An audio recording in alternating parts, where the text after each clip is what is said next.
Alors bonsoir à tous. Ouais. Donc c'est bien mon micro. C'est juste. Donc, bonsoir à tous et à tous. Je suis Christophe Rosset. Vous pouvez me retrouver sur Twitter et GitHub sous le pseudo de Toffman. Et ce soir, comme vous l'a dit, Patrick, je vais parler de Next et de server-side rendering. Je parlerai peu de TypeScript et de Cypress, bien qu'il y ait beaucoup de TypeScript et de Cypress dans ce projet. Je l'aborderai un petit peu rapidement à la fin. Donc, et ceci, à travers mon dernier projet, Toffman Next.js Movie Browser. Certains connaissent peut-être TheMovieDB.org, j'imagine. C'est un clone de TheMovieDB.org en Next.js. Voilà. Le but de ce talk, ça va être de vous exposer les principaux use cases pour le server-side rendering.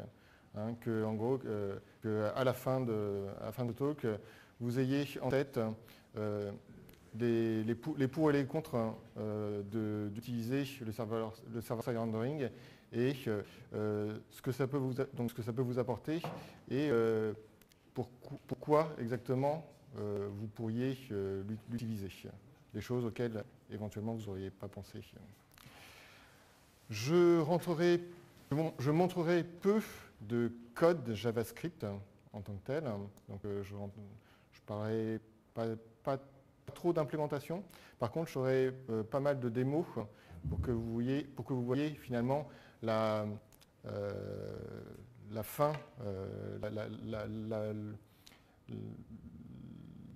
ce que ça donne à la fin, pour que vous vous rendiez compte de ce que ça donne à la fin. Excuse-moi, on va te perturber. On va t'équiper en total Robocop là. C'est bon avec ça. Parce que l'idée c'est que on puisse bien t'entendre. Vas-y, parle, voir. Hello, test. Super. Voilà, comme ça vous allez mieux entendre. Maintenant vous m'entendez. Hein. Donc tout le monde m'entend bien? Oui. Moi je vous entends pas bien là, par contre. Hein. Allez, un peu plus. Ouais, moi, je vais pas faire demander. Très bien, donc j'en étais à vous expliquer pourquoi j'ai fait ce talk. Je crois que vous avez capté maintenant. Allez, on avance, on fait la démo. Allez.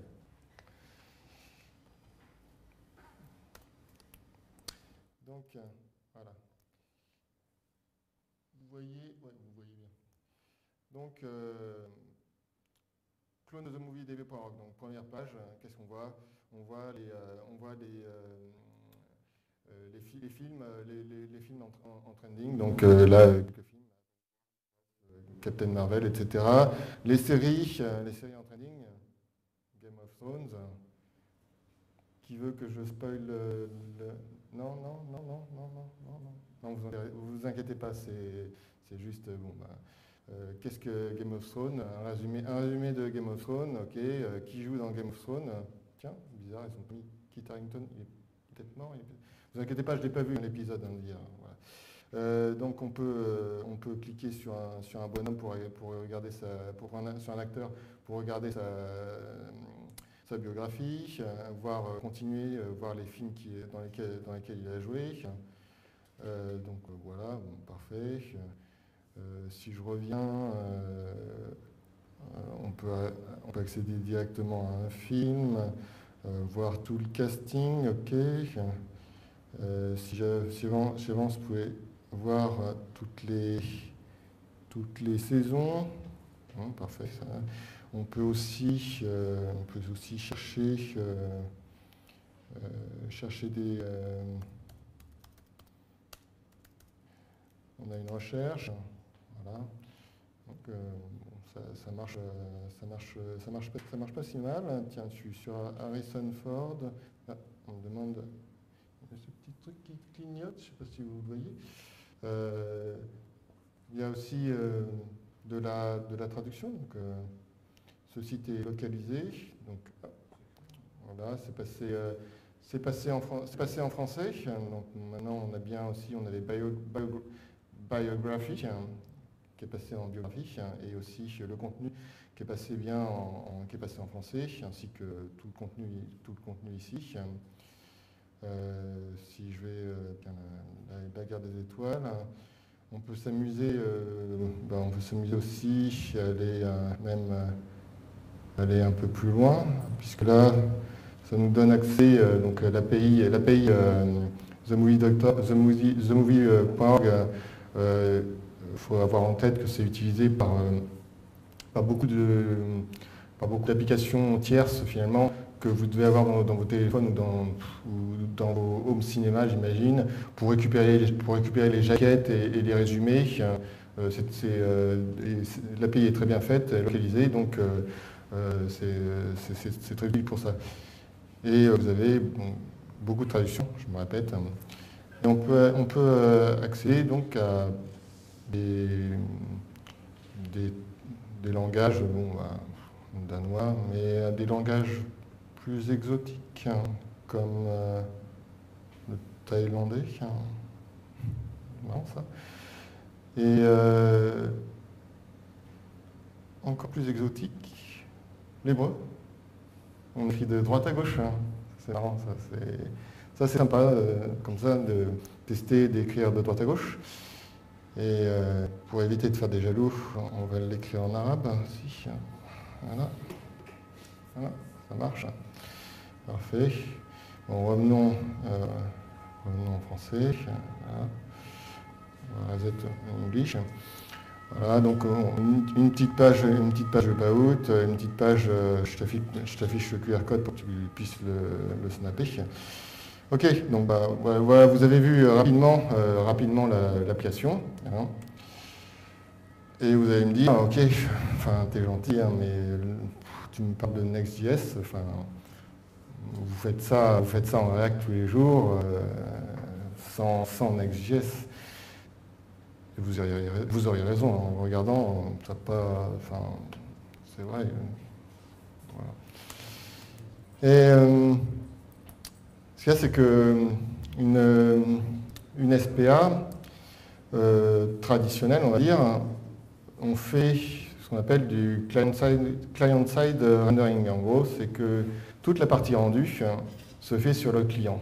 Et la seule chose que vous envoyez avec votre index.html, si on la réduit à son minimum, hein, en gros, ça a cette gueule-là. Hein, c'est une balise body, avec une balise NoScript, si on est gentil, disant you need to enable JavaScript to run this app, qui n'a pas JavaScript aujourd'hui, hein, donc c'est vrai que ça on pourrait carrément virer. Un div avec un ID pour l'utiliser plus tard dans React, enfin React d'ailleurs, React ou autre chose, pour flusher toute votre application. Et enfin, une base script qui va contenir, alors on est à un meetup React, on va dire, qui va contenir React, React DOM et votre application. Voilà, il y a tout ça, et il n'y a que ça dans votre index.html. Mais bon, on va parler de server-side rendering maintenant. Alors, les thèmes que je vais aborder pour server-side rendering, ça va être une introduction rapide au server-side rendering. Et donc, comme je viens de démonter le client-side rendering, ça va être le remonter d'une certaine façon. Je vais parler de CSS in JS, donc s'il vous plaît, ne lancez pas de patates ou de choses comme ça, hein, pas de drama, ça va être sans prise de position, vous expliquer pourquoi ça a un intérêt d'utiliser le CSS in JS en server-side rendering. Je vais parler de server-side versus client-side routing. On va voir que ça a un impact lorsqu'on fait du server-side rendering sur le routing. Et enfin, on va voir l'une des principales fonctionnalités très intéressantes du server-side rendering, qui est le SEO, le Search Engine Optimization, en gros pour Google, Bing, etc. Et aussi la partie social media. Revenons à la démo. Donc, je fais un petit pommaire. Maintenant, rappelez-vous de la balise body qui encapsulait pas grand-chose. En gros, c'est ça. Ça, c'est notre single page application. Vous avez un bout de HTML et en gros, pour qu'on puisse commencer à s'en servir, il faut que tout votre CSS, tout votre JavaScript soit downloadé et évalué afin que vous puissiez commencer à l'utiliser. Là, on va voir que en server-side rendering, c'est pas tout à fait pareil. On va voir ce qu'il y a dans le view source du server-side rendering. Là, je vais afficher le code source. On voit déjà qu'il y a pas mal de choses en plus. Alors, pour des raisons de simplicité, puis pour que vous puissiez voir quelque chose, je vais utiliser l'onglet Network, à ne pas confondre. Je vais utiliser l'onglet Network, donc la première requête, qui est l'équivalent de la requête au HTML, à ne pas confondre avec l'onglet Elements, qui représente le DOM de l'application. Là, j'utilise l'onglet Network, qui est l'équivalent du view source, vraiment le HTML, le raw HTML, avant qu'il soit parsé, donc c'est le retour serveur. Il y a ce beau petit bouton dans l'inspecteur de Chrome qui va permettre de faire un pretty print dessus pour qu'on y voit un peu plus clair dedans. Et on va chercher notre balise body. Donc, comme vous pouvez voir, vous voyez tous bien? Ouais. Comme vous pouvez voir, dans la balise body, déjà, on a des choses, on a beaucoup plus de choses que notre pauvre script JS qui se balade tout seul. On peut voir par exemple là qu'on a menu home qui correspondent ici à menu home qui ont déjà été rendus dans le HTML d'emblée. Le serveur nous a déjà envoyé ça. Donc là, on va menu home. Et si on continue un peu plus loin, là, j'ai donc translation. Voilà. Si on continue un peu plus loin, on voit que on a ici la page qui commence, home en H1 qui est là, un paragraphe qui me dit This project is an Next.js implementation of blablabla. Donc là, j'aime bien mon paragraphe qui est là. Donc en gros, vous avez tout le markup qui est là, qui est prêt, qui a été envoyé au browser directement pour faire le rendu. Donc en gros, ce qui se passe, c'est que votre browser va parser, votre browser va parser le HTML et le renderer lui-même sans avoir aucun besoin du JavaScript. Donc, j'ai un beau diagramme à vous montrer. Qu'est-ce qui se passe? Vous avez une première requête qui part vers le serveur. À l'intérieur, donc, on va faire ça, c'est Next.js qui va nous aider à faire le rendu du composant React. On va faire une requête, potentiellement une requête vers notre API, vers l'API themoviedb.org. Cette API va nous retourner des données et on va re-renderer la vue. Et enfin, on va renvoyer le HTML. Et à la fin, effectivement, comme vous pouvez voir, on a une balise script qui appelle notre JavaScript à nous pour qu'il y ait ces interactions telles que celle-là, telles que celle-là, telles que celle-là. En gros, le client, React côté client, reprend la main. React côté client reprend la main. Hein, à ce moment-là, il réappelle le bundle, il le télécharge, il le parse illégal, et React va reprendre la main côté client. Donc, mais en attendant ce temps-là, parce que potentiellement ça peut être un bundle de plusieurs centaines de kilos, votre page a été rendue elle-même par le navigateur. Il n'y a pas eu besoin, comme en client-side rendering, d'attendre que tout le JavaScript soit téléchargé. Est-ce que c'est clair déjà? J'ai peur que... On pourra avoir des questions.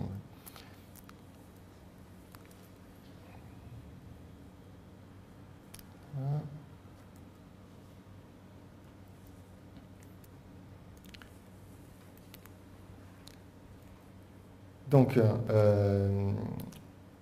là, à partir de là, on a l'interaction. Afin que React reprenne la main sur une page déjà rendue, il va avoir besoin d'avoir tout le contexte de la page. Donc typiquement, si vous avez si vous utilisez quelque chose, si vous utilisez des stores tels que Redux, Mobix, Apollo, ce genre de choses, il va falloir lui fournir l'état de la store dans lequel il était lorsque vous avez fait le rendu côté serveur. Typiquement, là, j'ai utilisé un moment, j'ai utilisé une store pour gérer les traductions. Peu importe comment je l'ai fait, je l'ai utilisé et donc j'ai dû renvoyer la store. C'est ici, c'est à ce moment-là. À ce moment-là, on renvoie le HTML, mais pour que React reprenne bien la main, il faut lui envoyer la store. Sinon, il ne va pas retrouver ses petits. Et donc, c'est pour cela que vous avez ce petit script ici qui envoie la store sérialisée avec la store sérialisée. Là, vous avez un gros pâté de JSON que vous pouvez d'ailleurs regarder dans la console ici. Là, on a toute la store de Mobix qui est sérialisée. Et donc là, à ce moment-là, c'est comme, que ce soit Mobix ou Redux, en gros, c'est comme React, quand il va redémarrer côté client, le bootstrap de la store avec l'initial state de la store, il va le récupérer sur cette variable. Et de cette façon, le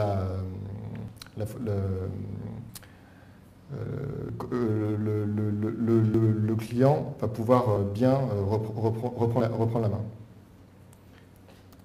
Vous allez voir aussi que lorsque, donc maintenant je repasse côté network,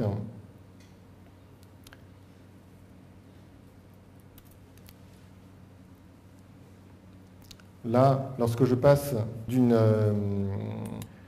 d'une page à une autre, on a bien plus que des calls API.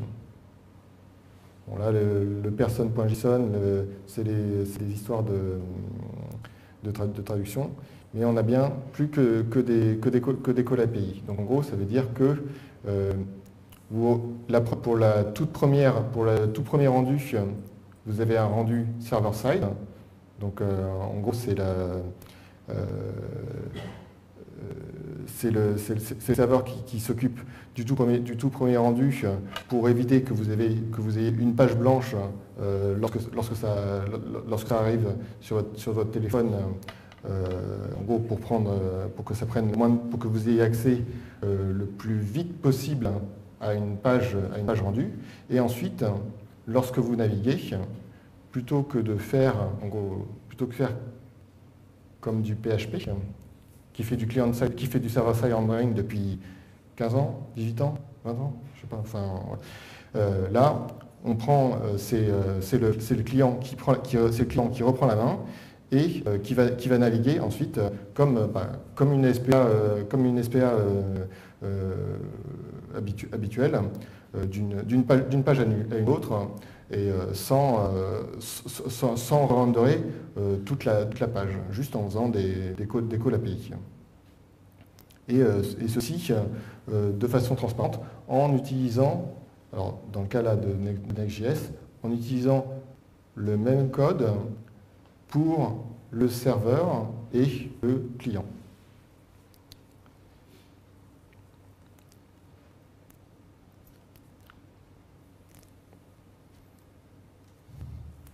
Alors, maintenant, je vais parler un peu de CSS in JS. Pourquoi du CSS in JS? Donc, vous vous rappelez de ce petit diagramme en server-side rendering. Donc là, comme on a pu le voir, on renvoie pour le coup, on voit bien du HTML et le premier HTML va potentiellement être rendu, mais non stylé par votre CSS, parce que à cet endroit-là, votre CSS n'a pas encore été récupéré. À cet endroit, il y a juste la requête CSS qui a été lancée. Donc là, vous allez avoir ce qu'on appelle habituellement un flash of unstyled content, ou FOOC. En gros, vous aurez les styles basiques du navigateur, et quelques instants après l'aller-retour du CSS, du parseval du CSS, vous aurez votre site qui à nouveau sera correctement stylé.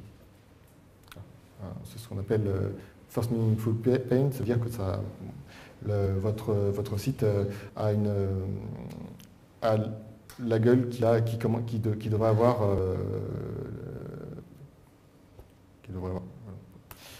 Et enfin, bon, l'interaction, ça on en a parlé. Là, on peut voir qu'il y a un problème. Enfin, disons qu'on pourrait pousser la résolution du problème un peu plus loin. C'est entre ces deux points qui serait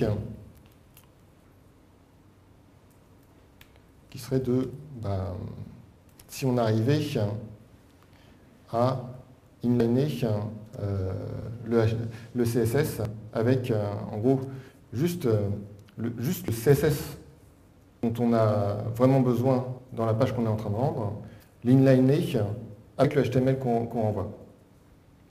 Et donc, c'est ce qu'on va faire avec du CSS in JS.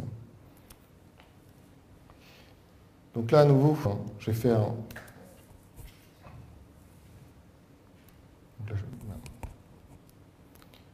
Donc, je fais un reload, je fais un reload, je regarde le HTML.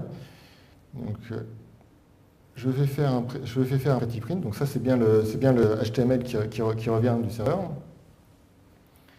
Et comme vous pouvez voir, ici, j'ai un gros bloc de style, une grosse balise style qui contient plein de styles qui ont des haches un peu, qui ont des noms un peu bizarres. Ceux qui font du CSS in JS connaissent ce genre de nommage. Et l'intérêt, ce qui s'est passé, c'est que en utilisant une librairie de CSS in JS, là, mon serveur a extrait les styles dont il avait besoin pour la page, et juste les styles dont il avait besoin pour la page, et les a injectés ici. Et donc ils a injecté avec le HTML, et donc ensuite, directement au tout premier rendu, j'aurai ce qu'il faut. Ma page sera rendue correctement avec non seulement le markup, mais aussi ce qu'on appelle le critical CSS path, donc en gros les CSS critiques dont on a vraiment besoin, et ensuite éventuellement les CSS qui sont moins critiques, et enfin l'interaction du JS. Donc, alors, avec Next.js, par défaut, on a une librairie de CSS in JS qui s'appelle StyleJSX, mais on peut utiliser ce qu'on veut comme librairie CSS. Alors, dans mon cas, j'ai utilisé Style Component, qui est une librairie qui est très utilisée en CSS in JS. Bon, ça, pour le coup, on va pas faire. C'est pas de ça dont on va parler aujourd'hui. Ensuite, parlons de routing. Alors, pour Next.js, la philosophie est vraiment, on va dire, c'est pas tout à fait un Create React App, mais le but est vraiment que de simplifier les autres et de simplifier un maximum et d'avoir beaucoup de comportements par défaut. Donc en gros, vous mettez vos composants au niveau dans un dossier page, et ça va matcher le pass /a vers votre page /pages /a.tsx ou a.jsx si vous utilisez du JS. Et par défaut, vous aurez du code splitting. Vous pourrez aussi préfetcher différentes pages, c'est-à-dire que lorsque vous ouvrez votre première page, vous pourrez récupérer éventuellement ensuite d'autres pages en prévision de les utiliser, parce que vous connaissez le pass que prennent vos utilisateurs. Vous savez que lorsqu'ils utilisent la page login, enfin la page home, ils utilisent ensuite la page about. Vous pouvez la préfetcher, ce genre de choses. C'est un comportement par défaut. Cependant, c'est basé sur Express, donc vous pouvez le customiser vraiment au maximum. La seule contrainte, c'est que côté client, les routes ne sont pas connues à l'avance. En gros, si vous avez utilisé React Router ou tout autre routeur côté client, vous décrivez vos routes de quelque façon que ce soit. Vous décrivez vos routes à l'avance. Et ensuite, les routes sont matchées et le routeur marche de cette façon-là. Dans Next.js, vous n'avez pas besoin côté client de spécifier à l'avance, de décrire à l'avance quelle route. En gros, pour simplifier, c'est le serveur qui connaît la description de toutes les routes et le client qui va les utiliser. C'est le très gros intérêt que ça a, c'est que c'est très scalable.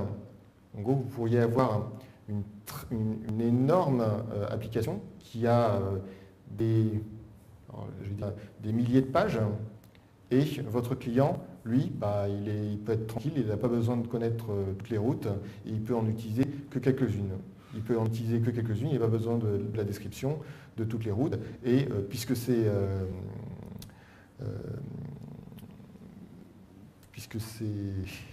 code splitté, il n'y a pas de problème de performance.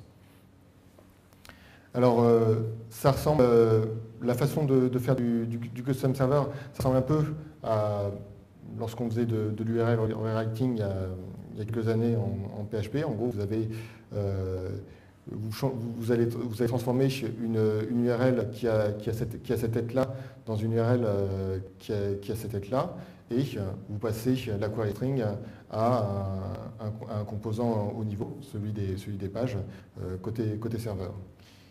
Et côté client, vous allez utiliser un composant link auquel vous allez fournir deux propres. Donc l'une qui sera href pour lui dire quel composant. Alors quand je dis composant de niveau, c'est quelle page utiliser. Donc là c'est /movie, c'est-à-dire movie.tsx, et il faudra lui fournir telle query, et une autre propre qui est as. En gros, c'est l'URL à maintenir dans la barre d'URL. Comme ça, en gros, en mode push state, history push state, pour que lorsqu'on fait le reload, vous retombiez bien sur vos pieds. Voilà à quoi ressemblerait un serveur custom. Donc c'est de l'express. Quand on fait du Node, c'est assez simple. Vous déclarez une route en get movie avec un param ID, et vous dites je veux la renderer en utilisant appRender. Donc render, c'est une fonction qui est fournie par Next.js. Je renderai /movie, c'est la page qui est dans Pages, en lui fournissant ID. Et client side, c'est ce que je vous ai montré.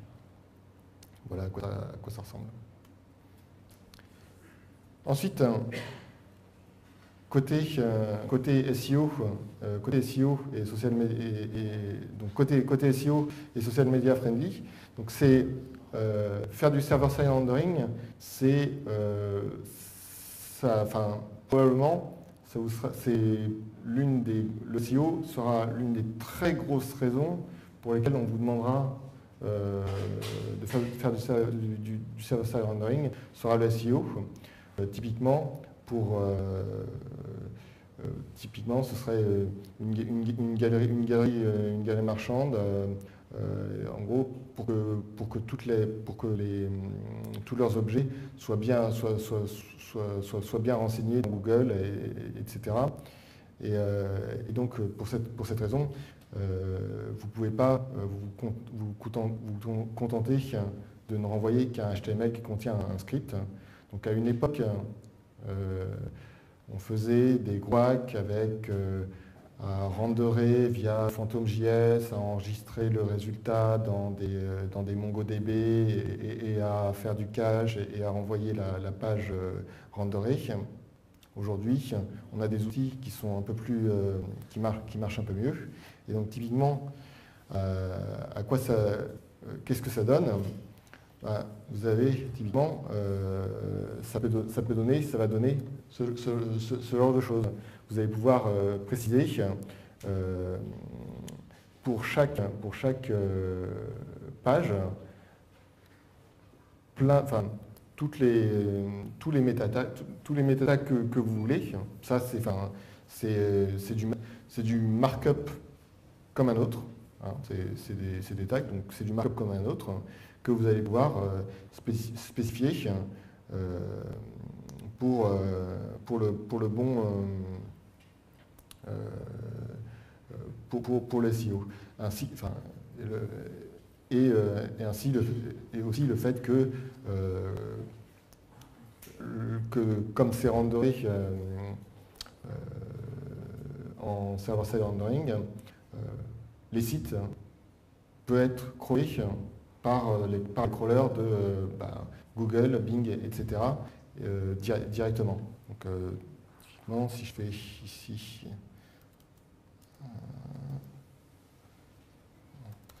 si je fais un curl de ma page, voilà. Donc là, j'ai bien tout. Voilà ce que verrait. Voilà comment verrait ma page. Voilà comment verrait ma page un crawler. Il a tout ce qu'il faut pour l'indexer.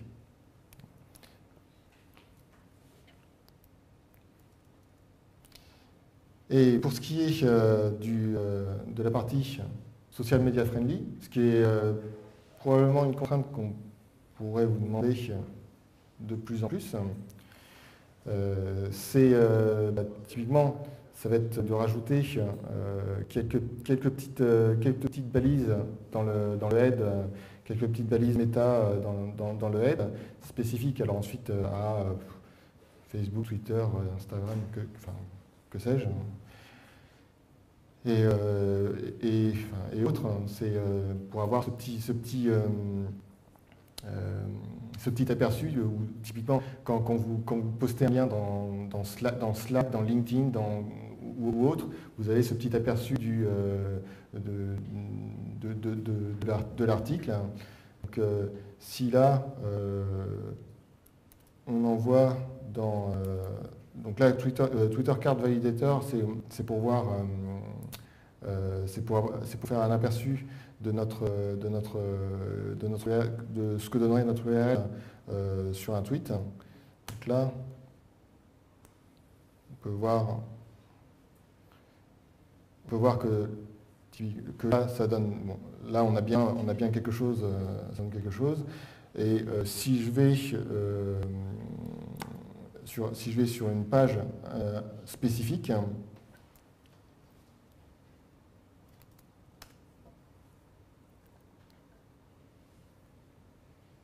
Voilà, si je vais sur une page spécifique, j'ai bien un retour, j'ai bien un aperçu correct. Donc là, on peut imaginer ce genre de choses appliquées à un site qui vend un site de vendeur, un site plein. Ça peut être décliné à plein de choses.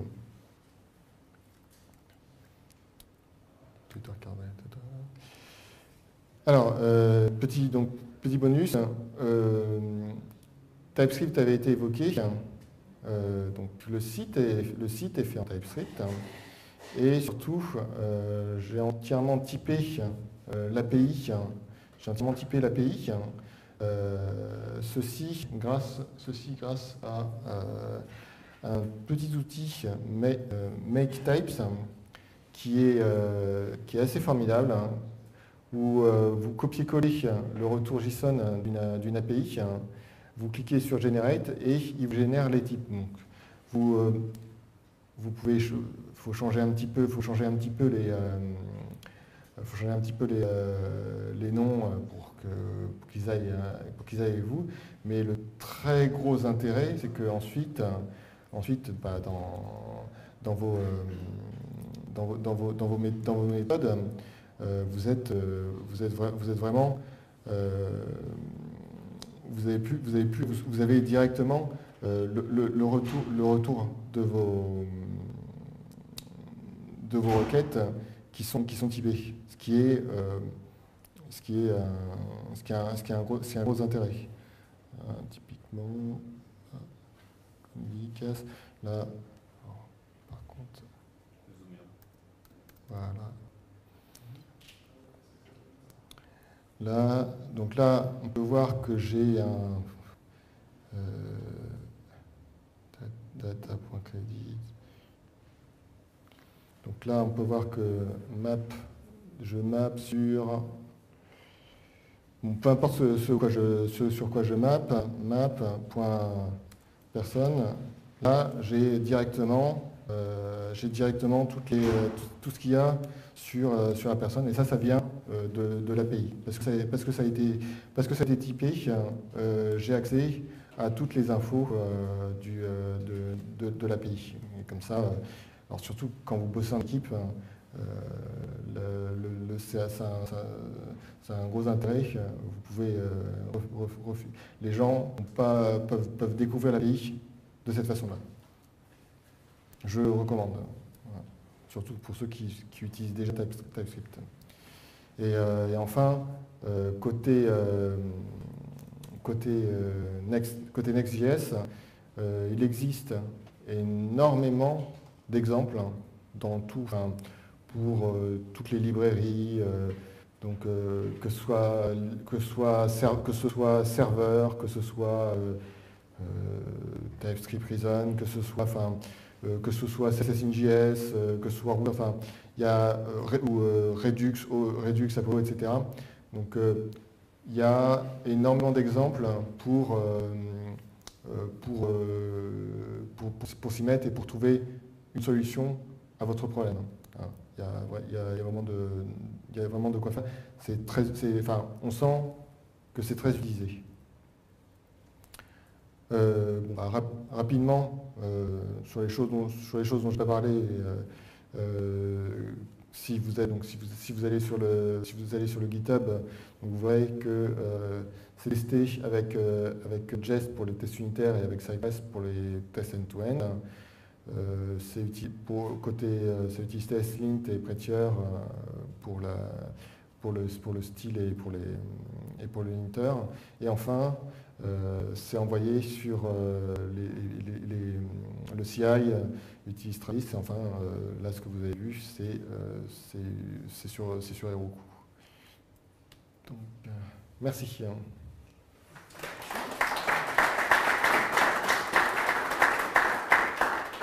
Est-ce qu'il y a des questions? Oui. C'est plus sur un slide que tu as montré, celui où tu montrais pour le typage de ton API, j'ai pas vu le nom en fait. Make types. Ce que je te propose, c'est de répéter la question pour ceux qui sont en ligne. La question était quel outil j'utilisais pour générer mes types automatiquement à partir du retour JSON. Donc c'est make types. Oui. Est-ce qu'il y a des outils pour passer d'un site en React à un site en Next.js? Alors, Next.js est du React. Alors, Next.js est du React. C'est plus des outils. Je sais pas. C'est plus un peu un paradigme. Je pense pas qu'il y ait des outils. C'est plus un paradigme à prendre, qu'il faut se dire que maintenant j'ai un serveur. Maintenant j'ai un serveur. J'ai un hook qui s'appelle GetInitialProps qui est appelé et qui me permet de récupérer de fetcher mon API côté serveur et côté client.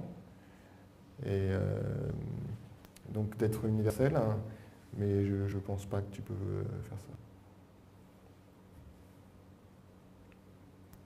Moi, j'avais déjà fait l'essai de rendering, mais sans utiliser le Next.js. Moi, j'ai déjà fait l'essai de rendering, mais sans Next.js.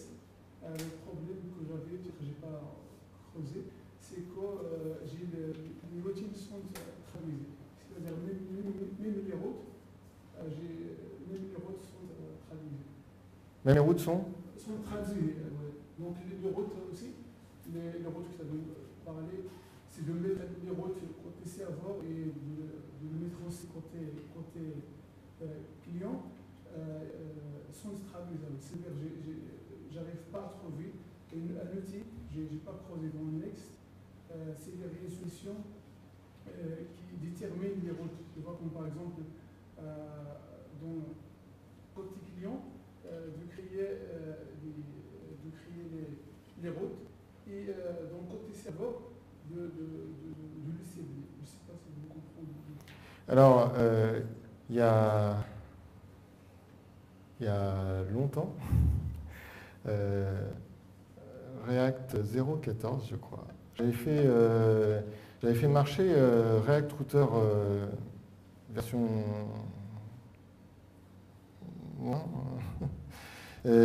en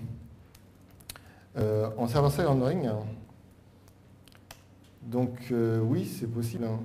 Si React 6 Redux. Parce que moi, pour récoller, pour faire un workaround, c'est que j'ai attaché à chaque route un ID. Ouais. ID statique, c'est-à-dire je ne traduis pas l'ID. Et j'ai fait un hero de component qui donnait le route concernée sur la langue. Non, mais c'est qu'il faut arriver à faire la principale complexité. En fait, la principale complexité lorsqu'on fait du server-side rendering, c'est la principale complexité réside à ce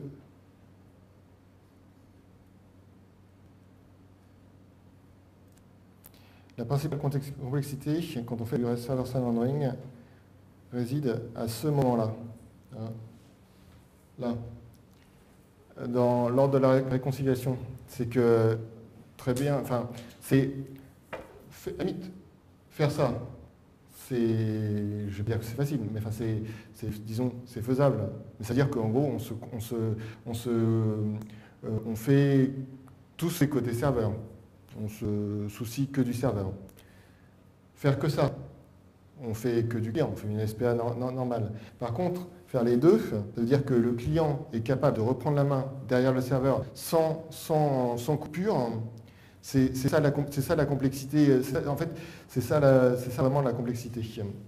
Hein, et c'est ça qui est arrivé, au début, c'est React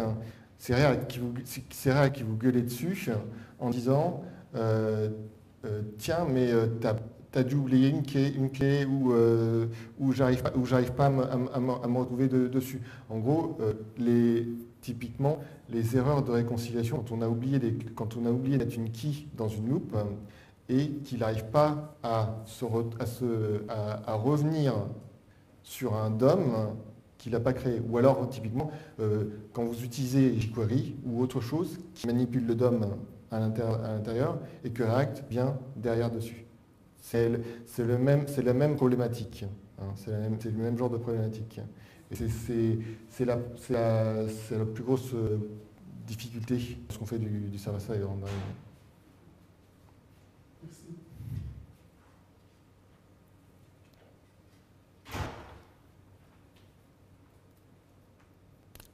D'autres questions?